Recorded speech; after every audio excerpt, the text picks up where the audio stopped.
So we are back and we promise to deliver. Nilikuwa nimewamiss kuongea. What?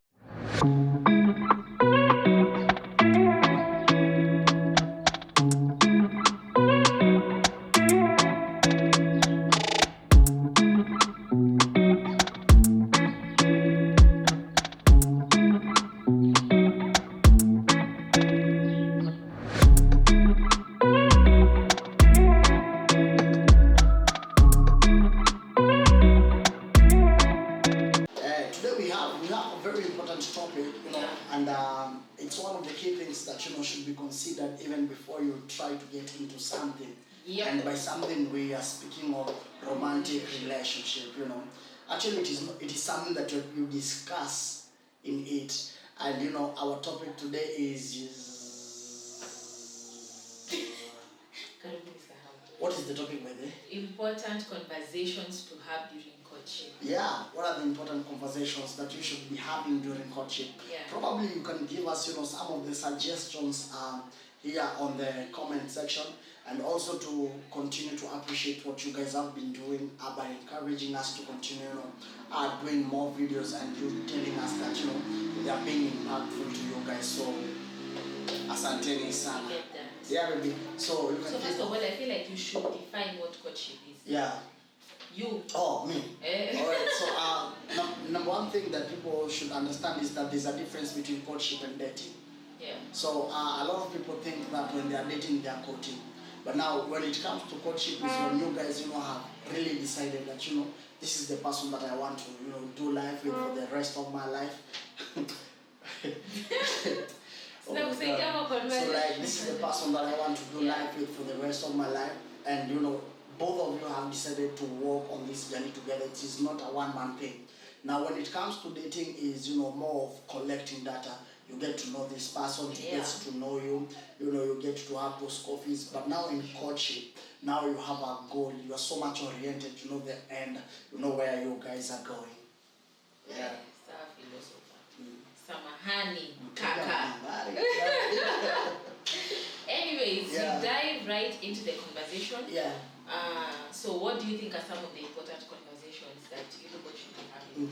Number, let me say this. I think conversations are so key in such a phase. Yeah. Because courtship is a phase before marriage.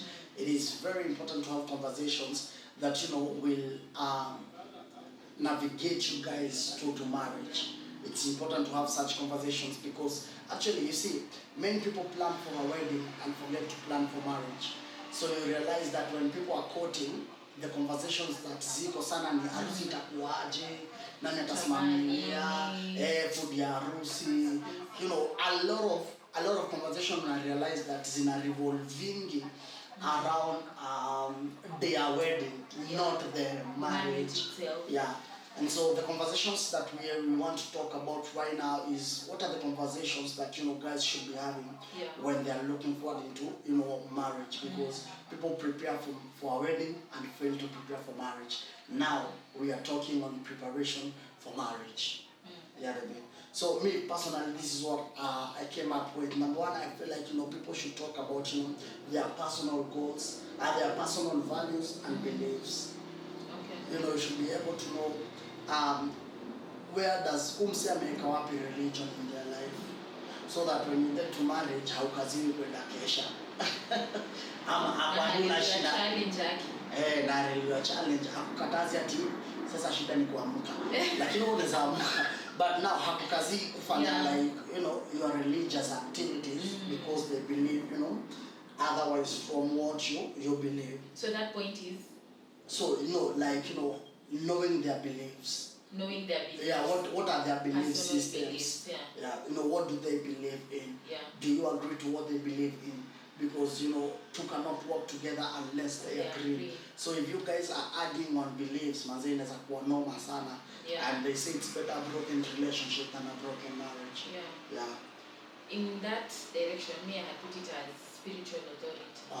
Like, for example, when you are PCA, when you are ACK, like I'm a Catholic, SDA, you have to agree on what you people want, what will work for you. Because you see, in marriage you have to have a spiritual covering. Yeah, so sure. many things happen in marriage. Yeah. So you have to have a spiritual covering. So you have to have that conversation, like where are you guys going to be fellowshipping? Because I do not think it's advisable for two people to have different churches. Yes, yet you are one. Like it makes sense. It doesn't make sense. I just feel like spiritual authority is, which is the same thing that you only that belief system.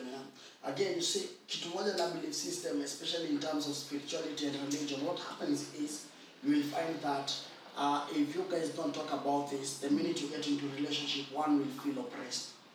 Kuna mtu feel like, hey, kwa nini nimeingia hapa nikakuwa slave? Because you know what, this is what I wanted. So uta realize that when people, you know, get into marriage, una realize that, you know, your husband ako like, you know, yeye mkadho, so anataka nyote mdekadho. And because you didn't discuss this before, you know, you got married, you feel like, you know, I'm so much dying to self and he's not dying to self. No. So it is so important, you know, to agree and, you know, to know your belief systems even before you get there. An important conversation that I think people should be having is the roles and responsibilities. Like, we are not talking from a point of perfection. Let it be known. Let it be known we are not talking from a point of perfection. But I feel like you people should discuss roles and responsibilities. As simple as kuosha vyombo, kupika. Exactly. Like, let me tell you, by the time unaingia, like, you know, I don't know like how people think or other function, but like for us, personally I had already told my husband like, Miss Penny, I prefer ukinikalisha nifanya ABCD. See must, but you know, on most occasions we do that and it works for us. So it is important for you people to discuss roles and responsibility. Who is going to be doing this? Who is going to be doing that? But it's not from a point of atuna mwachia ama anakuachia. It's a point, yani si vibaya kukumbusha mtu. Kama the other day I was telling my husband that Valentine is coming. By the ajane propose. Valentine is coming, but like I don't see any harm in reminding him. By the way, you've not asked me out. Like I don't expect him to be a robot. To like, I mean, akona vitu zake, he's navigating through life as well, like as a person. And I don't see any damage in like kukumbusha. By the way, kuna vile, you know, it's not bad, it's not wrong. Like si vibaya. So I think you can explore more on the roles and responsibilities. So I think on the roles and responsibilities, it is so important to understand that, you know, we can have different roles, but responsibilities cover us together. In terms of it can be my role. Like, okay, we can have different roles, but responsibility bring us together. So by that I mean, you know, we can not only talking about, you know, storing our food, kupika, kuosha nguo, you know, those are the nitty-gritties in the house. Because there is more to, you know, what you guys will be doing together in that house. So you can realize that, you know, it is my role to make sure that rent is paid. It is my role to pay the rent. You know, but again, it is our responsibility to make sure that the rent is paid. So there are things that we have to share because, for example, I don't have the job, you have the job. So does it mean that tutafungiwa nyumba because it is not your role? No. So we have to agree on, you know, it can be my role to pay the rent. But again, it is our responsibility to ensure that rent ya nyumba imelipwa. It is my role to make sure that kitchen iko na food. But again, it is our responsibility to make sure that food is stored there. So what that helps in marriages, when I realize that one person won't feel burdened over the other person. When I realize that there is a balance. So I can easily come into a space and like, baby, I think the utensils should be washed. So in my mind, I'm not like expecting you ujiambie. Because a lot of people wanakuwaga zile za akona akili atajiambia. But the truth is, whatever you're thinking that other person is thinking of, probably it is the list of the things that they are thinking of. So it is so important. It is so important to understand that we can have different roles, but let our responsibility be joined. So that at the end of the day, we are meeting together. We are meeting to one point to be able to understand each other. So it is a responsibility to cook. But again, it is your role to cook, but it is our responsibility to ensure that we eat in the house. So when you're not feeling okay, because it is a responsibility, I'll have to cook. Yeah. Yeah, juice. Yeah. You've talked about something and then it brought out communication. Yeah. Like how you people communicate. Right. Yeah. That is something. How you people address things. How you approach your spouse in different occasions for different things. It doesn't have to be like unapewa kitu, but even having a conversation. Yeah. You can talk about that, or rather we can talk about that. So let me say this, then I throw the ball to you. What do you think? You see, a lot of people think that communication is speaking. Yeah. But now communication is being heard. Yeah. And I learned that from you, by the way, because to me, when I got into marriage, I thought communication is me driving my point home. Yeah. But again, I realized that communication is not enough when you drive your point home, because you can drive your point home, but again, they have not understood what you wanted to say. So communication is making sure you are understood. You are heard. And communication to the other person that is receiving is making sure they are hearing and they are understanding. So it has to be balanced on making sure that you are heard and making sure that you are this other person making sure that he or she understands. Because there is a problem when I tell you something and you don't understand. Because if you don't understand, it means you won't pay attention to it. The same way, if you say something and I don't understand, you'll be telling me you only listen to me, but you never heard me. Yeah. We need to agree on, should we have a common account? Should we have separate, so that you guys can be able to, just grow financially together. It is so important. Actually, in general, whatever you decide to do with your money, that's upon you. As long as it's your money, not her money and his money. Yeah. In simple terms. Yeah.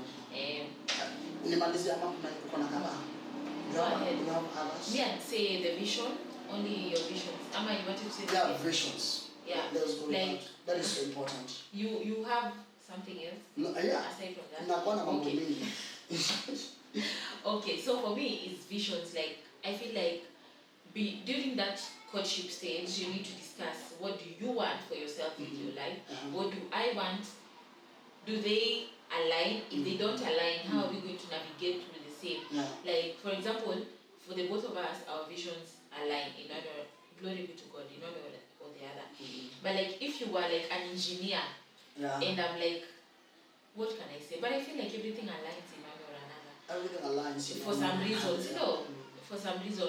But you need to navigate and you have to help each other's visions.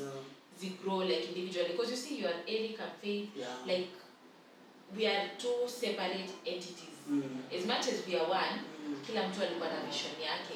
And the point is to grow it to become one. See what tunasaidiana. I think this is it, don't live the life of Eric or don't live the life of Faith. Okay. Get there knowing that you have your dream, you have your vision, you have you to pursue. Yeah. And I also have me to pursue. Yeah. But again, we need to come together and you can be able to be a helper in my vision, and I can be able also to help you and push your vision. And to see, one of the natures of a man is to be able to nurture a woman. So if a man cannot be able to nurture a woman, there's an issue, because we will talk about the before series. We'll do also something before the person, and I'll show you some few things on this end. But it is so important also for the man, in as much as she's coming in as a helper, the man to be able to nurture the woman so that she can be able to become. Yeah, it is so important. It is so important, so that you see, your success is my success, and my success is your success. So that we are here to complement each other, not to compete with each other. So that is so important for people to understand even before they get into marriage. The other thing I want people to realize is so important is conflict management. How are we going to be solving issues? You see, wewe hupendi kushautiwa, mimi ni loud. I'm loud, so probably I'm trying to express myself. But again, I'm loud. But wewe in that situation unafeel, ni kushautiwa. So you guys should be able to understand, how are we going to be solving our issues? Will we be giving each other space kwanza, so that, because the truth is, for iron to be sharpened, they have to be rubbing. So at the end of the day, for you guys to be able to be on the same page, what will happen is there are times that you guys will have to disagree so that you can agree. And we are not calling this fighting. We are calling it disagreements, because you guys are having different opinions that need to be the same. You guys need to be same opinionated. But again, right now, because you think differently, I think differently, we are having different opinions. So what happens is, at the end of the day, we need to understand, this is how we are going to be dealing with our issues, and this is how we are going to be tackling them. So number one, we need to be doing them in a safe space. You need to find a safe space. The safe space looks like an environment. Which kind of environment? Is it that there and there? Will we be solving our issues there? It's upon you guys to decide. Will I be giving you space so that you can cool down, and I cool down, then we come together and solve?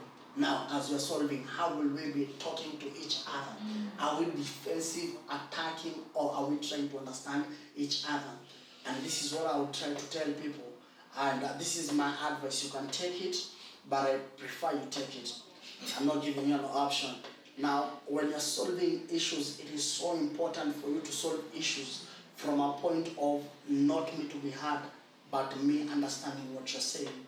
So that, because when I understand what you're saying, you'll also be able to hear my heart. That's why both of you are one. When you understand what your partner is saying, and you're not trying to make them know what you're trying to say, you'll be able to understand their heart. Imagine if I come to you, I want to hear your heart, and you come to me, you want to hear my heart. What will happen is that we will meet on the same ground. So no one will be up, no one will be down. Both of us will be melting to each other. And what that does is it brings union, it brings companionship. Now that's why you're here now. You are inseparable. Why? Because now the way I'm thinking is also the same way you're thinking. And you come to realize that whatever I was having in heart and whatever you're having in heart, they are actually the same thing, just that we are saying them differently. Okay? And it has happened to us in many times. You realize that I've been saying this from the word go. You've been saying this, what You've been saying that from the word go. But again, because it was your agenda and you didn't want to look at my agenda, what happens is you feel like I'm not hearing you. But the minute that both of us come on the same table, we're like, baby, we've been talking of the same thing. Yeah, man. God bless you. So, baby, I've heard you speak of learning, and unlearning. And, what came into my mind is we need to bring our past into open. Like our past mistakes, what we learned from them, you need to know them before we get into marriage. What that does is it helps to fill in the loop that the devil might use, to attack you guys in the future. So it is so important to be so open. It doesn't matter. As long as this guy wants to marry you and they want to do life with you, believe me, whatever you did in the past is behind you. The Bible says that, behold, we are new creations, that the old has gone and the new has come. So please come open with your past, and this will make sure that you fill any loophole that the devil might want to use in the future against you, her, or both of you.